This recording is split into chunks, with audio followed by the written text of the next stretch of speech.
A cada persona només néixer se li concedeix l'oportunitat de viure dignament, feliç amb els que li rodegen i més encara al segle XXI. Bé, doncs aquesta no és la meva història.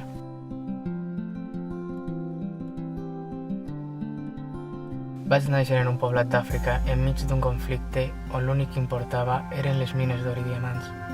Ja us podeu imaginar la infància d'un xiquet on a soles podia córrer pel carrer quan les granades anaven a tocar la porta de sa casa.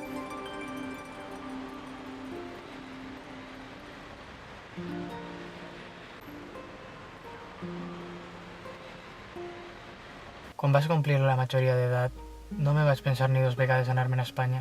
Tot era tan diferent allí, menjar, una vida plena de felicitat i plaer.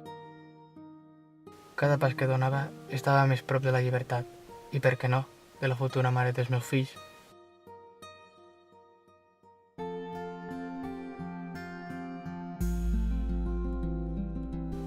Vaig començar a treballar arreplegant taronges, i per això sempre porto alguna damunt, per a recordar-me d'on vinc i fer-me un nom en aquesta ciutat que em concedia una oportunitat que no vaig tindre mai.